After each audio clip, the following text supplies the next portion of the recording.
So, nais kong ipaunawa sa inyo that God is in control. Kahit na po nag-bug down yung ating computer, hindi ko pa rin isinisisi ito sa demonyo. Ito ay patnubay pa rin ng Diyos. Sapagkat sa dakong ito, hindi pwedeng makasingit ang dyablo. Amen. Kaya ako'y naniniwala na merong itinuturo ang Panginoon. Amen po ba? Sa pagkawala ng aking boses, may itinuro sa akin ng Panginoon. Sa bawat mga pagsubok na ating dinaraanan, may dakilang aral na dapat tayong matutunan na hindi mo makukuha sa anumang paaralan. Sapagkat ang matitinding aral ay mula sa Diyos.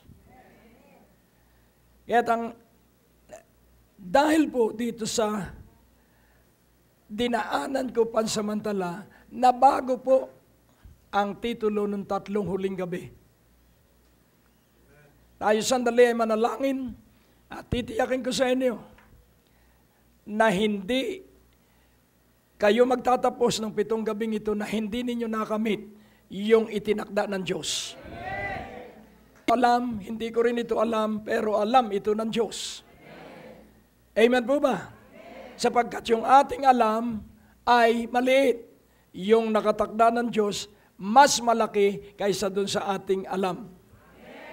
Kaya nga, if you master the things that is uncertain, kung iyo pong magpapakadalubhasa ka doon sa mga bagay na hindi mo alam, matututo ka po sa kalaliman ng katotohanan. Kaya't ako po'y naniniwala na ikaw at ako ay nasa kamay ng Diyos. Amen po ba? Ako'y nasa kamay ng Diyos. Ang lahat ng nangyayari sa akin ay para sa aking kabutihan. At kailangan ito'y paniwalaan mo. Ika'y nasa kamay ng Diyos. Ang lahat ng nangyayari sa iyo para sa iyong kabutihan. Kaya nga, in Him we live, in Him we move, in Him we have our being. Ano ang pinaka-pambihirang nagawa mo na para sa karangalan ng Diyos? Have you done an extraordinary, not ordinary, offering to God? Kaya nga, unawain nating mabuti ang bagong titulo ng 5 gabi, raising our level of faith. Raising our level of faith. Itaas natin ang level ng ating pananalig. Bow down your head and let us pray. O Diyos, Ikaw ay walang katulad. At ang aming mga pangalan ay iniukit mo sa iyong palad. Kami ay iyong inirang. At kami inaalagaan mo sa iyong kamay. At pinuprotektahan ng iyong bisig. At ang aming karunungan ay ang iyong isipan. Kaya mapuspos ang bawat isa. At kamti nila yung nakatakda sa bawat isa sa loob ng 7 gabing ito. Salamat o Diyos. Maluwalhati ka sa makapangyarihang pangalan ni Jesus. Amen. Yun pong terminology, core philosophy. Pag sinabi pong core, yun yung pinakang puso. Yun po yung pinakang buod. Ang core philosophy po ay yung tinatayuan ng isang tao, ng isang pamilya, ng isang organisasyon. At ang nakita kong dapat na maging core philosophy nating lahat, we ought to be offensive. We ought to be offensive. Kailangan pong tayo lagi ay palaban. Amen. Sabihin mo sa iyong katabi, kailangan ikay palaban. Kailangan ikay sumusulong. At naalaala ko ang mga labanan na ipinortray sa movie. Yun pong may offensive thoughts. Pansinin po ninyo ako. Ang labanan ng araw ay sibat at pana at tabak. Pero mapapansin po natin yung pelikula na Patriots. Makikita po natin na walang urungan yun. Yung first line, susugod po yun. At dala lang nila ang panangga. So yun po ang offensive. Wala pong army na nagtagumpay sa defensive. Ang pagtatagumpay po sa offensive. Amen po ba? Kaya nga, unawain nating mabuti, you ought to be offensive. Sabihin mo sa iyong katabi, kailangan ikaw ay palaban. Isigaw mo, kailangan ako'y palaban. Because we are warrior of God. Warriors of God. Amen? So, natuklasan ko na meron tayong unang gagawin. Bagamat ang ating pinakang priority is to seek first the kingdom of God and His righteousness, meron po tayong unang gagawin. List all your illusions. Isulat mo yung mga hindi totoo. Hello? Ang hindi totoo, kailangang maging banal na banal ka para ikaw ay gumaling. That is illusion. Hello? So ano ba? What are those illusions that you are covered with? Ano po yung mga kamalian na hindi mo namamalayan ay iyong pinaninindigan? Marami po tayong kamalian na hindi natin nalalaman. At kailangang hilingin natin sa Diyos na isiwalat ito upang ating malaman. Kaya unawain po natin, kailangan tayo matibay at matatag. Another illusion. Kung wala ka, hindi uunlad ang simbahan. That is an illusion. Hello? Pwede akong wala dito sa simbahan, tutuloy itong simbahan ito. Kaya kailangang mawala ka sa ilusyon. Kailangan mawala ka sa kasinungalingan at kamalian. God is still God without us. But God cannot do His work without us. Hello? Hindi magagawa ng Diyos ang kanyang gawain kung wala tayo. Sapagkat siya'y nakaplano. Kaya kung ikay may sakit, ang ibig sabihin, may itinuturo sa iyo ang Diyos. Hindi yung sakit ang nagtuturo sa iyo. Ang Diyos, upang maunawaan mo kung bakit ka nagkasakit. Amen po ba? Upang maunawaan mo kung bakit ikaw ay nalugi. Kailangan hindi ka manatili sa pagkalugi. Sapagkat walang negosyong naging maunlad na nagpatuloy sa pagkalugi. So, kung ikaw ay nalulugi, stop for a while. Be still and know that I am God. Hindi pwedeng magpatuloy tayong araw-araw ay lugi. Mapwera na lang kung ang puhunan mo'y tubo lang ng iyong malaking pera. Pero kung kabuhayan mo na ang nalulugi, hindi po yan maganda. So list the illusions in your life. Ano pa ang ilusyon? Pag dumalo ako ng revival, uunlad ang buhay ko. That is an illusion. Hello? Sapagkat maraming dumalo ng revival na hindi umunlad. Ang uunlad lang ay yung nakikinig sa Diyos. At isinasabuhay yung kanyang narinig. Ang salita ng Diyos ay salita ng Diyos. Pero hindi mo pwedeng isabuhay lahat ang salita ng Diyos at the same time. Hello? Ang salita ng Diyos para sa bawat isa sa atin ay bahagi lang. Hindi pwedeng atin lahat ito. That is, again, an illusion if you believe na maisagawa mo ang buong Biblia. You are wrong. Hindi mo maisasagawa ang buong Biblia. Ang isisiwalat lamang sa iyo ay yung mga bagay na tungkol sa assignment mo. Praise God. So marami pa po, kung ikay makikipag-usap sa Diyos, maraming ilalantad sa iyo ang Diyos. Ito'y personal. Hindi po natin pwedeng sabihin, tayo lang ang ligtas. That is again another illusion. Hello? Sapagkat lalaki ang iyong ulo at tataas ang iyong noo. Kaya nga po tayo ay mag-aaral para maunawa. Break your illusions. Isulat mo po yung illusion mo. Makikita mo napakarami. Another illusion. Hindi na ako uunlad dahil ako'y matanda na.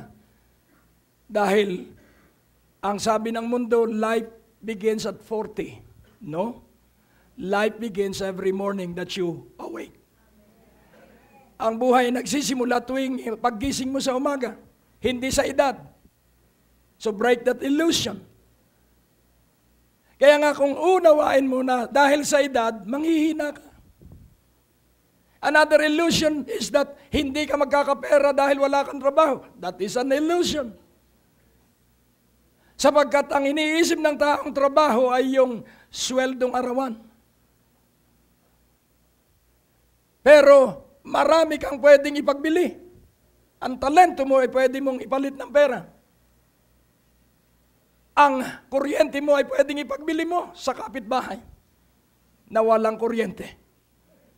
So maraming pagkakakitaan, but because of the illusions, nawala yung creativity sa maraming tao.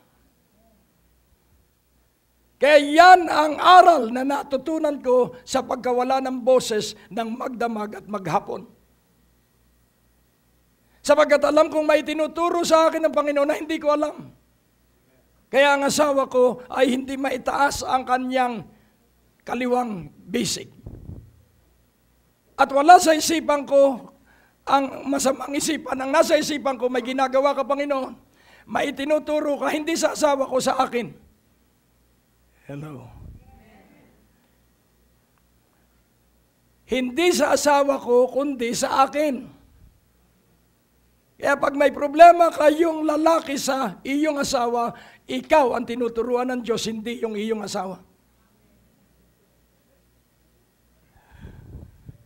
Bakit? Sapagkat ang utos, husbands, love your wives. To the point na kinukonsinti mo na siya for a while. Basta matupad mo lamang yung pag-ibig. Basta wagas at dalisay na pag-ibig, yan po ay laging magtatagumpay. So, list your illusions and break it. So, what are the givens in your life? Sa pag-solve po ng problema, kailangan alam mo yung given at alam mo yung to be proven. Tama po ba? So, the given in your life are this. You are born again. Born again na ba kayo? Anak ka ba ng Diyos? Purihin ng Panginoon. So, these givens in your life, kapag ito'y pinaunlad mo sa iyong buhay. So, this is the result of my losing my voice. Be still and know that I am God. So, I had that wonderful opportunity that I neglected because of busyness. Be still and know that I am God. There are thousands of scientists, but only a few rise to the top. And what is the reason? They have genius. But the problem for most of the scientists, they cannot stop thinking. Be still and know that I am God. Pag-isip ka po ng isip, wala kang maiisip. Pero pag pinahinga mo ang iyong isipan, lalagyan ka ng isipan ng Diyos. Pag ipinahinga mo ang isipan mo, ipapaalala ng banal na Espiritu yung dapat na mangyari sa iyo. Kaya, ang tunay na mangangaral at lingkod ng Diyos, hinihikayat ang mga taong lumapit sa Panginoon at sila'y umunlad sa sarili nilang sikap. Hello? Huwag kang aasa sa tao sapagkat gagamitin ka ng tao. Do not allow that man will drive you. Do not allow that man will use you. love people, and use money. Ibigin mo ang tao at gamitin mo ang salapi. Huwag mong ibigin ang iyong pangarap. Do not love your dream and use people. Love people and make sure that your dream will bless them. Amen po ba? Kaya nga, unawain nating mabuti. Another given is that we are blameless. We are blameless. Pero nagkakasala tayo. But don't call sin as white lie. Because any color of lie is lie, and that is sin. Do not term sin as shortcoming. Shortcoming is sin. Hello? Neglect is sin. Kaya harapin mo ang kasalanan bilang kasalanan at humingi ka ng tawad sa Diyos. Suppressing sin will affect our life. Kapag sinubil mo ang kasalanan at nangatwiran ka sa kasalanan, nahadlangan ang pagdaloy ng pagpapala sa atin. Eh napakadali naman na aminin ang kasalanan at humingi tayo ng tawad. At habang tayo sumasamba, naalala ko ang magbiyanan na si Naomi at si Ruth. Remember this, loyalty will be rewarded. Rebellion, the only reward of rebellion is debts. Kaya nga, kailangan magsanay tayo sa paglakad ng katapatan sa harapan ng Diyos, sa harapan ng ating asawa kung may asawa ka, sa harapan ng ating mga anak, at kung may simbahan ka, sa harapan ng iyong kasama sa simbahan at sa harapan ng iyong pastor. Let loyalty mightily control us. Kaya napakahalaga po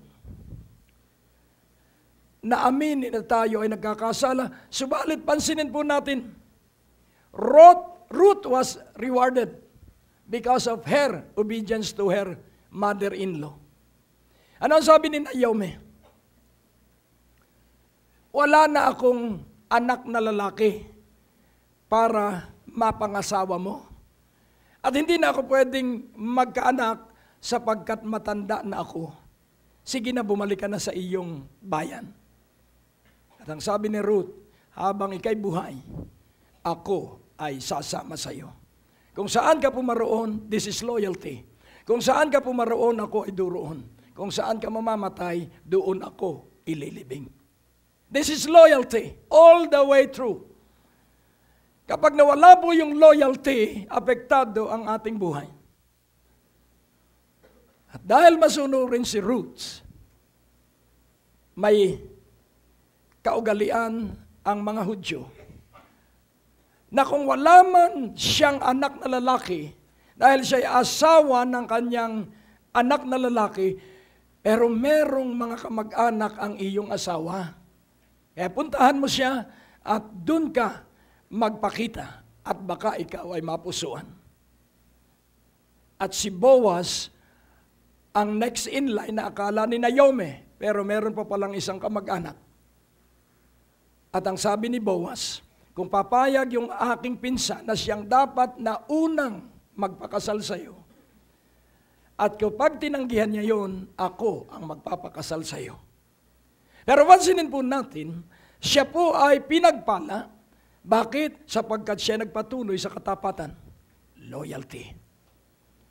Amen po ba? Huwag kang magsasawa sa pagsunod sa Diyos. Huwag kang magsasawa sa pagdalo sa revival. Pero hindi ka mababago ng alinmang revival kung hindi mo pagpapasyahan na ikaw ay kumilos doon sa mga aral sa revival. Wala ka nang hahanapin pa sapagkat ang salita ng Diyos ay first class. Amen po ba? Laging tandaan mo ang labanan ay word versus word. The word of the devil versus the word of Satan. Not the word of man. The word of the devil versus the word of Satan. The word of God versus the word of Satan. Kaya kailangan ang salita ng Diyos ay maunlad sa iyong buhay. Then, ang pangatlo na given sa ating buhay, we are possessed by the Holy Spirit. Are you possessed by the Holy Spirit? And as well, we are possessed by the Word of God. Alipin po ako ng salita ng Diyos. Kaya ang salita ng Diyos ang masusunod sa aking buhay, hindi ang aking pakiramdam. Ang salita ng Diyos ang masusunod sa aking buhay, hindi ang aking paligid. Oh, hallelujah. And then, ano pa ang nasa iyo? You have the fruit of the Spirit in you. Manifest it. Nasa iyo po ang bunga ng Espiritu, ipakita mo yan.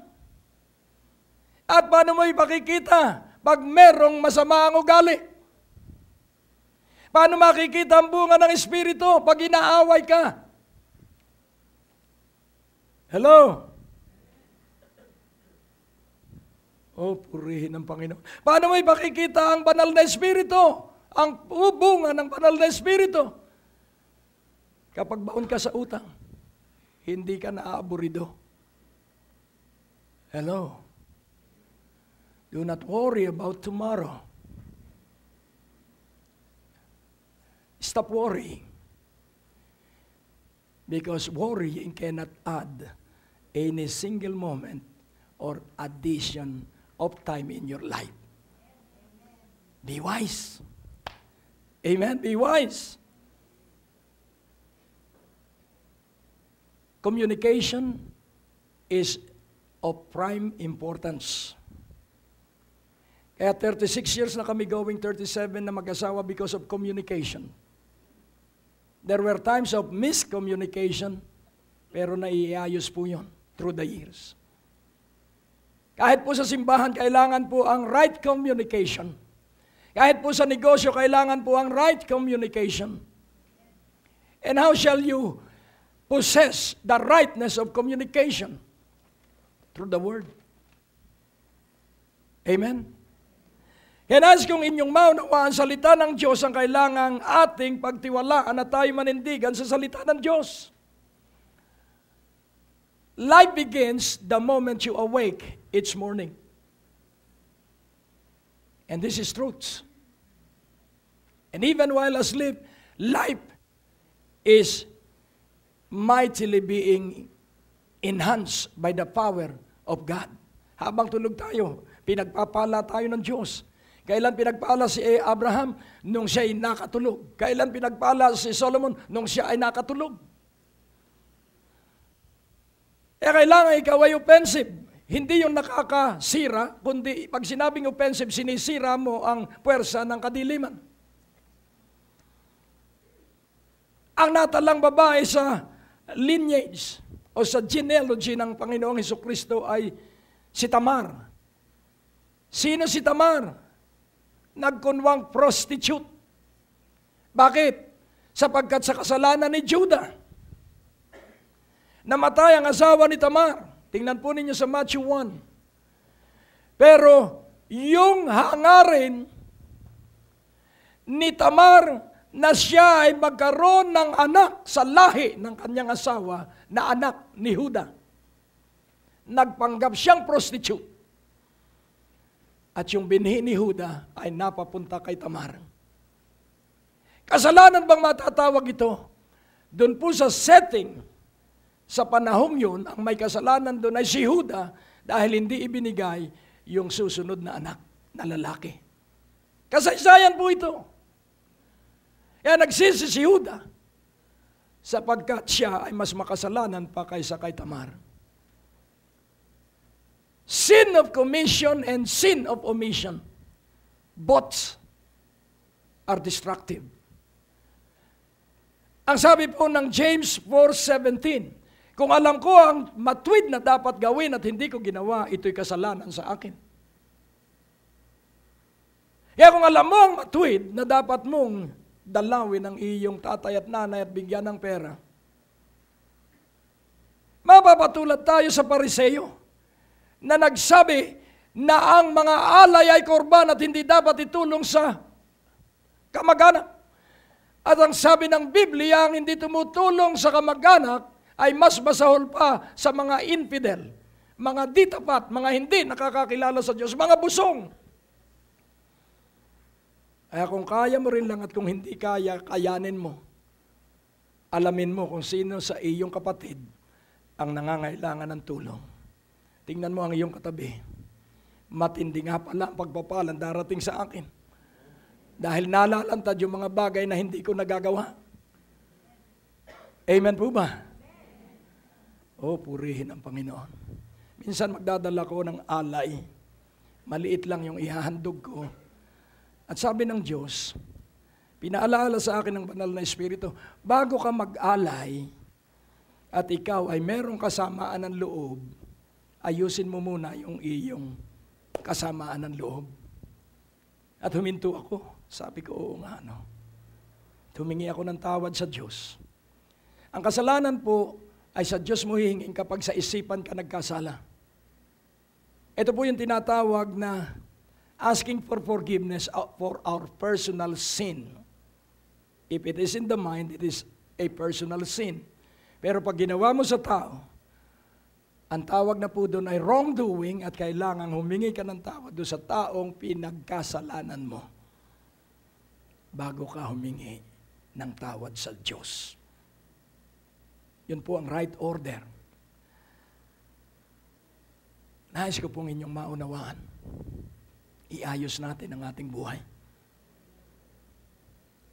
Then fourthly, the given in our life is this. Fifthly, faithful, loyal, and generous. We are faithful, I believe.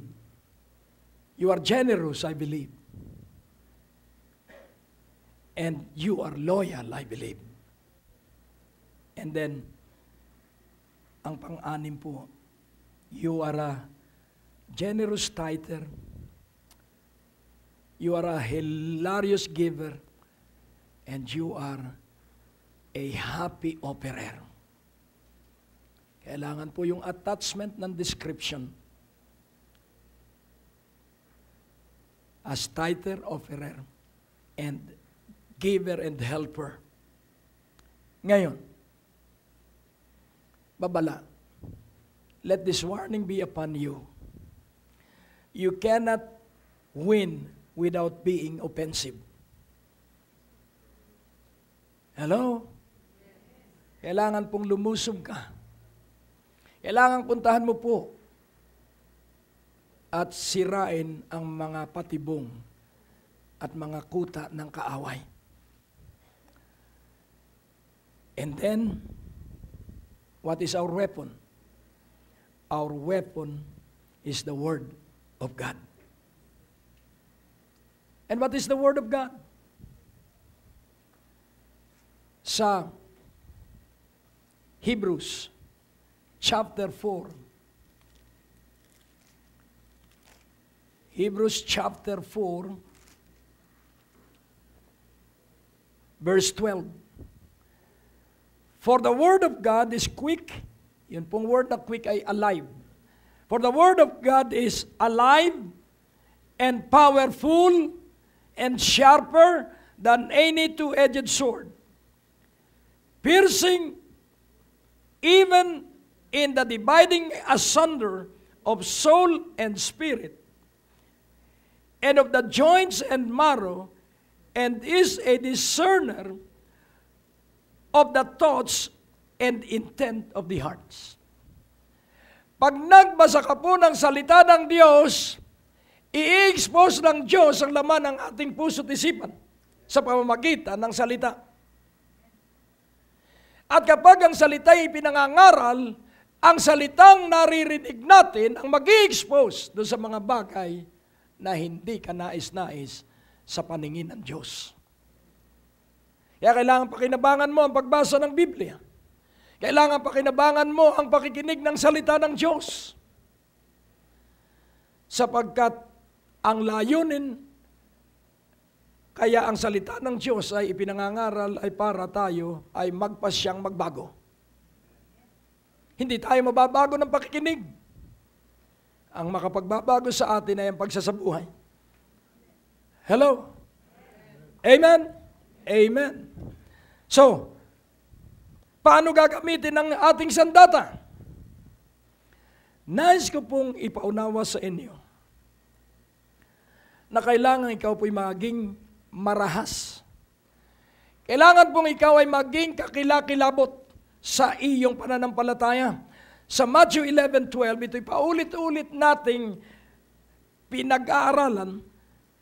And from the days of John the Baptist, and now, until now, the kingdom of heaven suffereth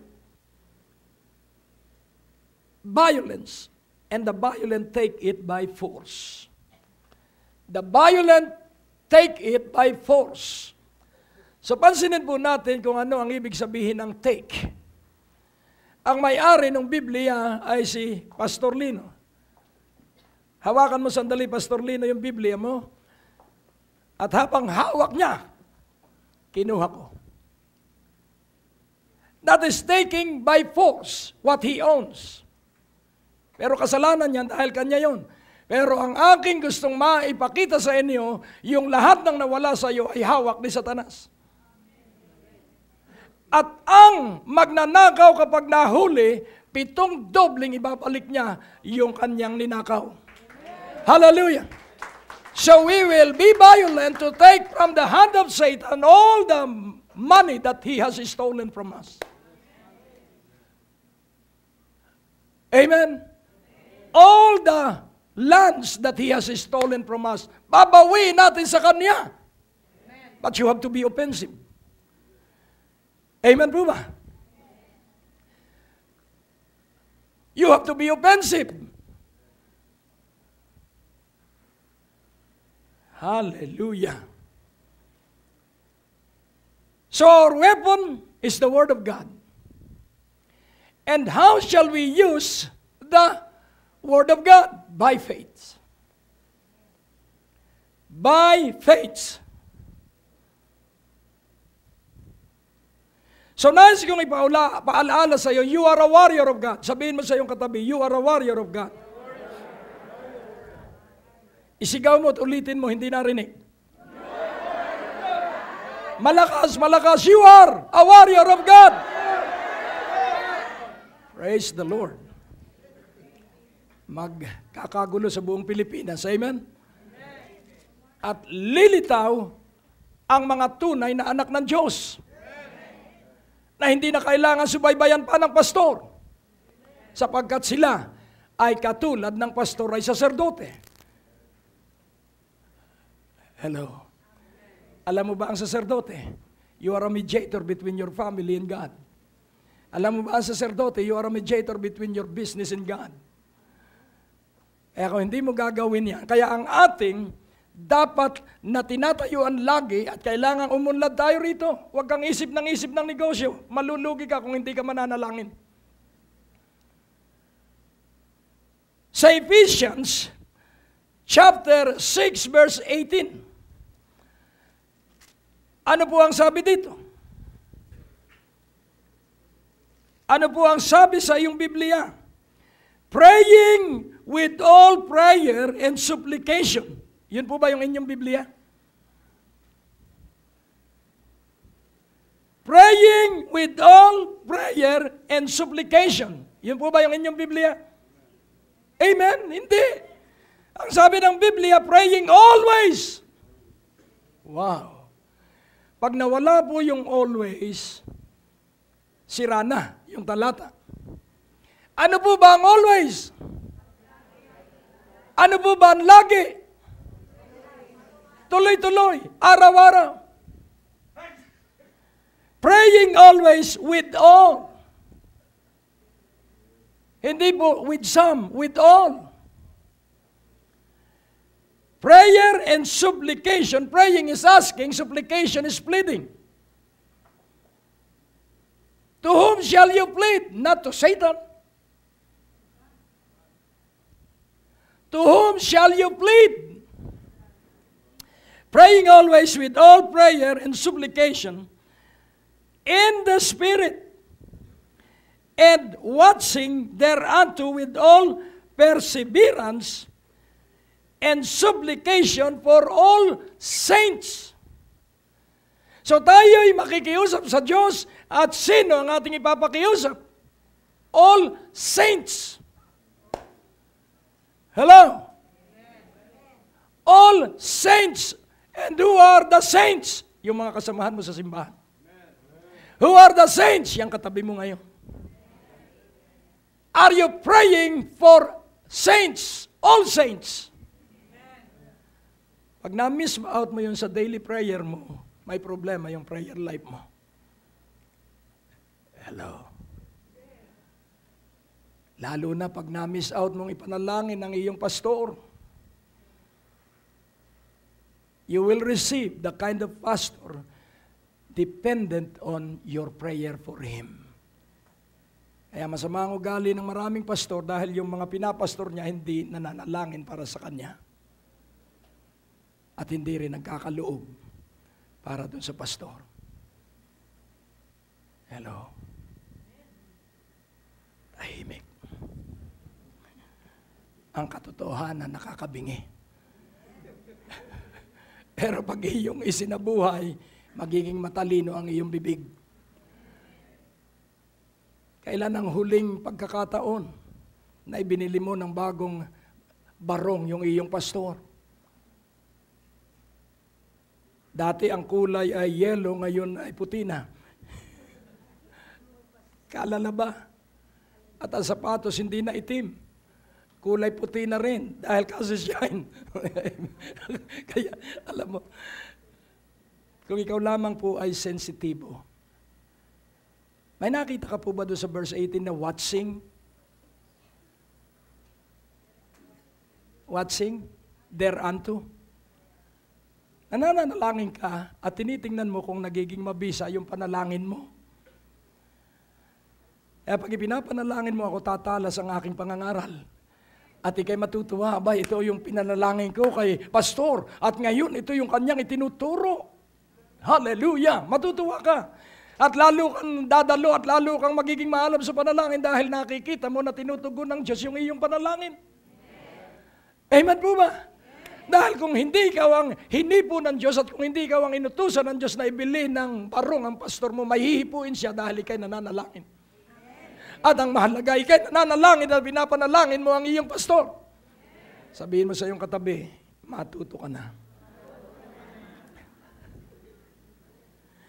Praying always with all prayer and supplication in the Spirit. So paano raw mananalangin? Not in the mind. Ano ba ang praying in the mind? Yung iyong naisip lang. Don't pray in the mind. Pray in the Spirit. So paano yun? Matututunan mo rin yan. Hindi pwedeng ituro ito. Matututunan mo yan. Kapag ikay nananalangin na, ako'y natutong maglangoy dahil ako'y tumalon sa ilog. At nung ako'y malulunod na, natuto akong lumangoy. Kaya pag ikay nanalangin na, matututo ka na makinig sa Espiritu ng Diyos. At ang sabi po dito, and watching thereunto with all perseverance. Watching. So hindi po puro tada. Hindi po pwede salita. Puro salita. Tumigil ka at pagmasdan mo kung may nangyayari doon sa iyong ipinapanalangin. At pag wala pang nangyayari, balik ka uli sa iyong prayer room.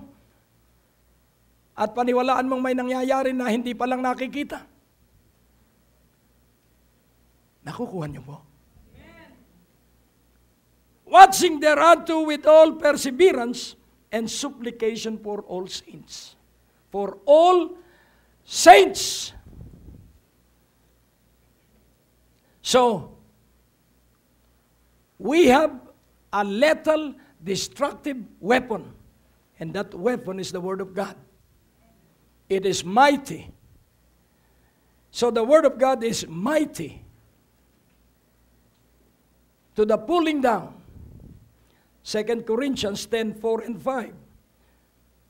So, our weapon is very powerful. Because no weapons can destroy our weapon. Isaiah 54:17. No weapon that is formed against us shall prosper. Every tongue that rises up in judgment against us, I shall condemn. Pag may nagsalita sa iyo ng sumpa, iyong sumpain yon. You have the right to curse the curse. That is weapon. Amen? Pag sinabing mamatay ka na, sabihin mo, hindi ako mamamatay. Ikaw ang maliligtas. O purihin ng Panginoon. Huwag kang matatakot sa mangkukulam. Ang labanan lamang yan ng salita. At kung anong paniniwalaan mo, mangyayari sa iyo. Kaya ang paniwalaan mo ay salita ng Diyos na ang iyong asawa ay hindi mapapahiwalay sa iyo. Tumatayo ka sa salita ng Diyos. You are offensive because you are warrior. Hallelujah! Huwag kang papayag sa nakikita mo. Huwag mo kang papayag sa nararamdaman mo. Ika'y manindigan. You are an offensive warrior. Huwag kang titigil hanggat hindi tapos ang labanan. Oh, purihin ang Panginoon. Kising, mga mandirigman tulog. And then, pag sinalita mo ang salita ng Diyos, walang makadadaig sa iyo. Luke 21:14. If you speak the word, nobody can resist. Nobody can gainsay. Walang makahadlang at walang makapagbabaliwala doon sa salita ng Diyos na sinalita mo. Oh, salamat at nawala ang boses ko. Nanatili tayo sa defensive, pero kailangan lumipat tayo sa offensive para tayo ay magtagumpay at samsamin natin yung lahat ng ninakaw sa atin sa Siklag. Kinuha ang lahat ng mga ari-ari at kapamilya nila David at ng kanyang 400 tauhan. At ang lahat dun sa mga tauhan niya galit sa kanya at gusto siyang patayin dahil walang desisyon siya.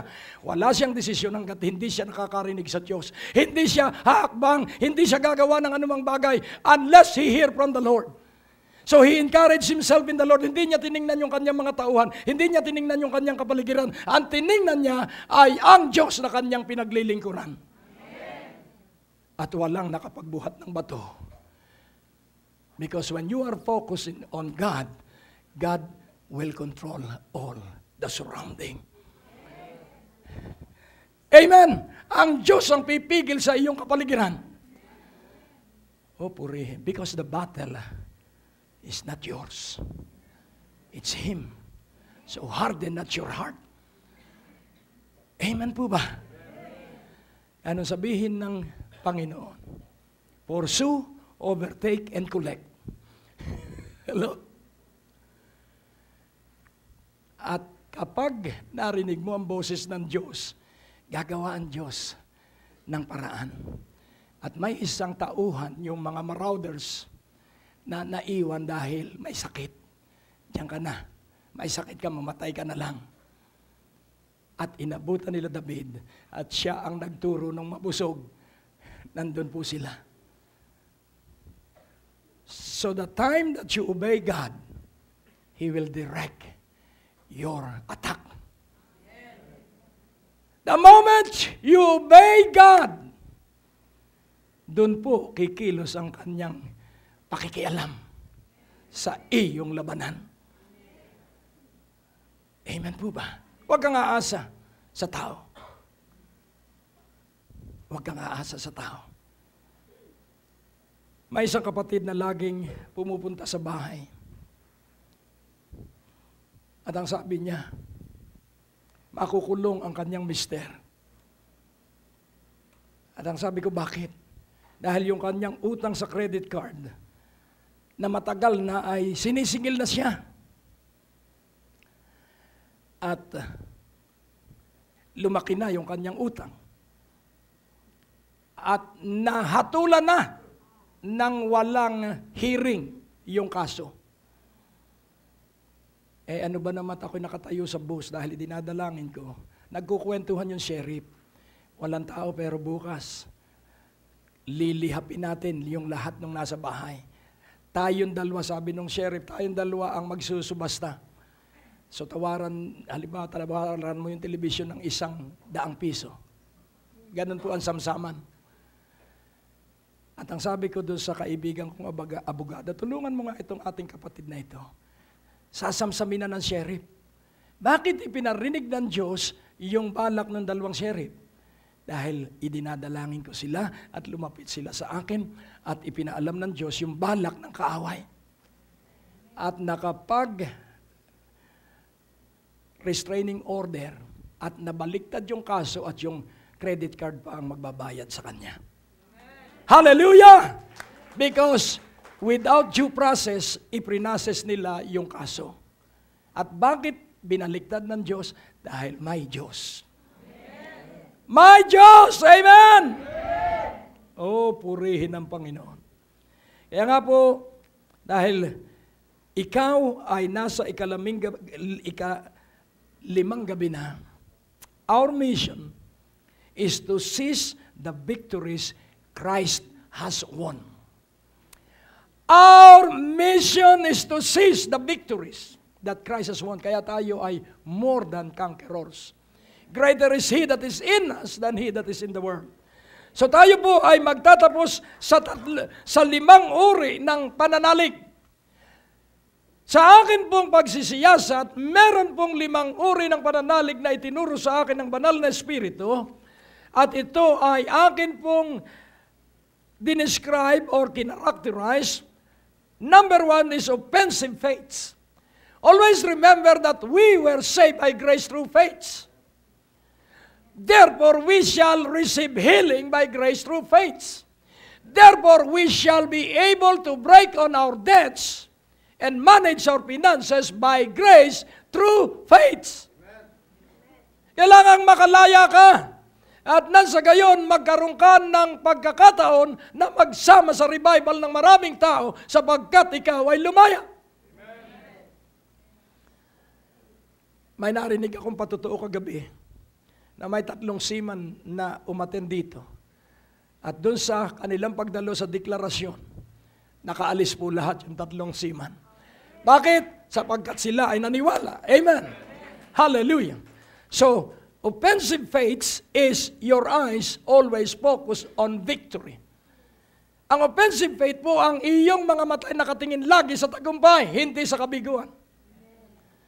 Then, number 2, conquering faith.